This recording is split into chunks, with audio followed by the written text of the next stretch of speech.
Welcome back once again to Jack's Tech Corner. In this video tutorial, we're going to learn about some quick editing. Photoshop Element 6 comes with three different types of editors. One is a basic quick fix editor. The second is a guided editor, where it will actually ask you questions about what you want to do with the picture. And then the third final one is the full editor, which allows you to do pretty much anything you want to do to your picture. Let's go ahead and start by opening up the editor from one of the pictures in our organizer. Now if I select this radio, picture of this little radio here, we're going to right click on it. You go down to Quick Fix. So once again, just right click with your right mouse button, you get this sub menu. Go down to Quick Fix. That is going to open this up in the editor. Give it just a second here. That's actually a picture I was working on a little bit earlier.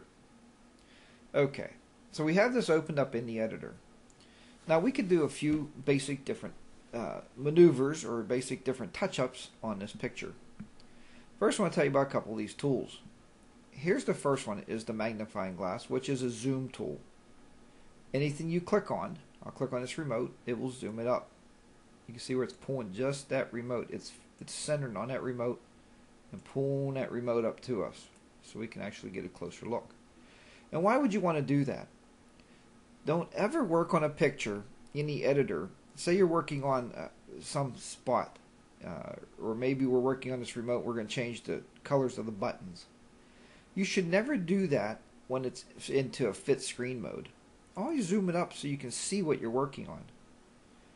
And as you work on this, you'll say, well, I can't reach the other side of that. That's where this hand tool comes in handy.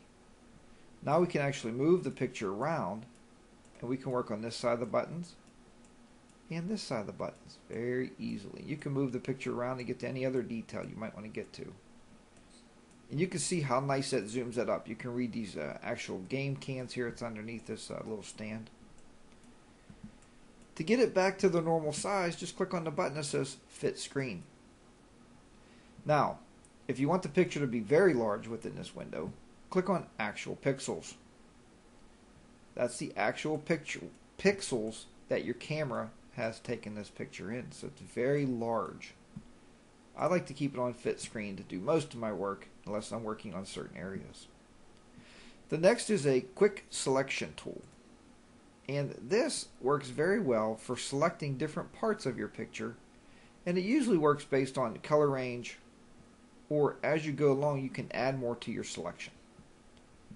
Here's something you have to get used to, is the brushes. When you click on this little pull down menu, you'll have different things called spacing, which is a space like dotted lines, or diameter. That's what we're mainly looking at. Let's open the diameter up to, we'll do about anything over 300 should be good. See, we got this really big brush. My mouse changes into a really big brush. And I'm going to do some selecting. I'm going to select this heater. So I click there, click here. You can see where it selected it really fast. It found the edges to that heater and picked it up really nice. But right up here around this windowsill, we picked up a little bit too much.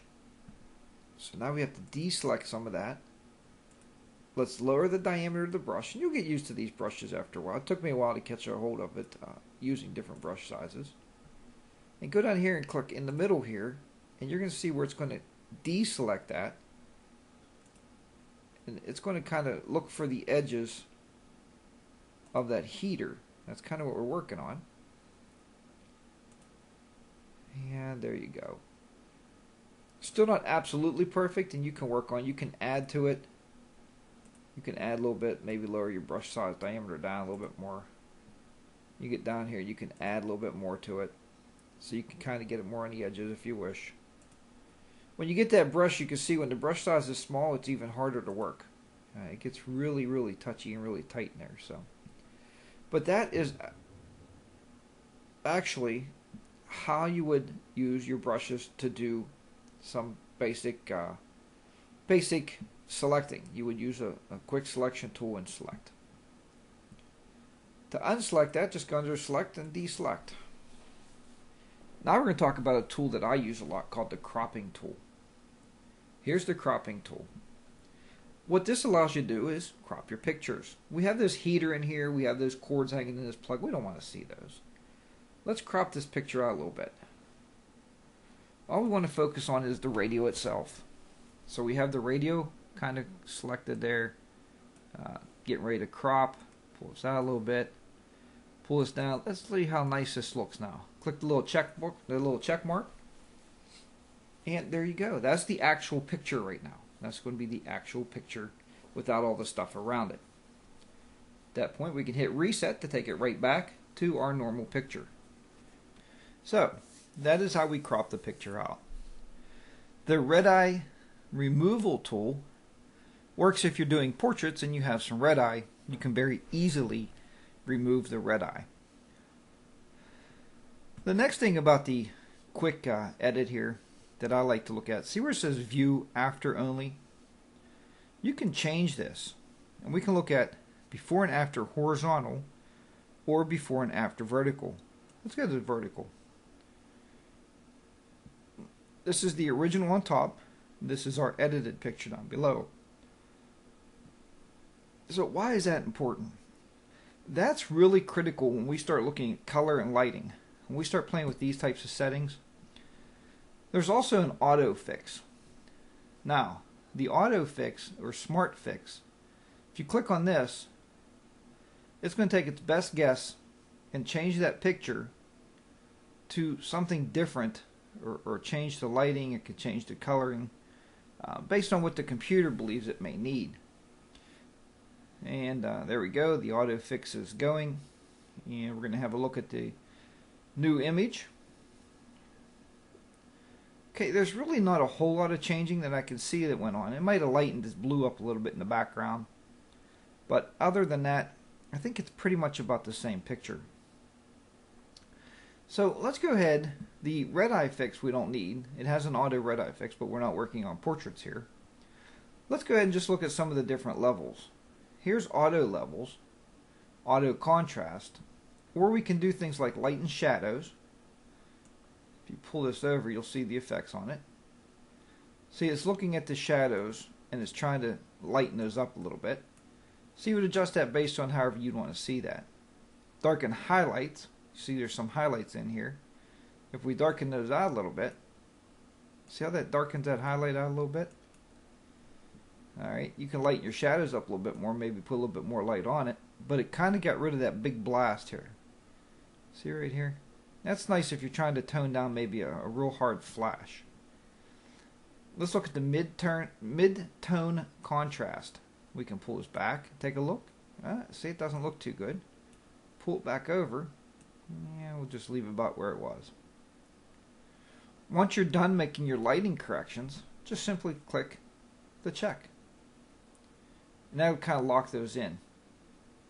And that's what that's going to do right now. It's going to lock those in for us.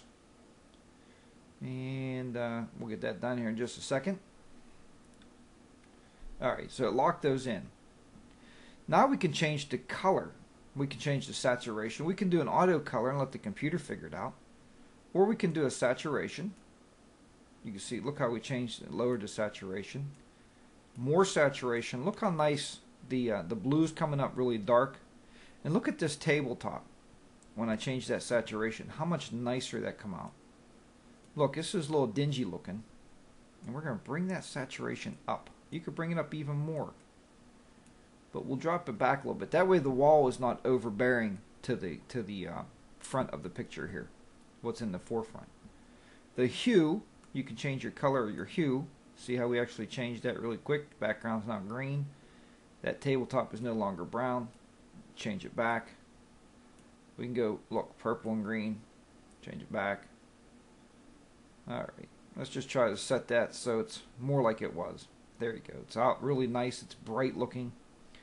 The temperature is based on the white balance. We can turn it down.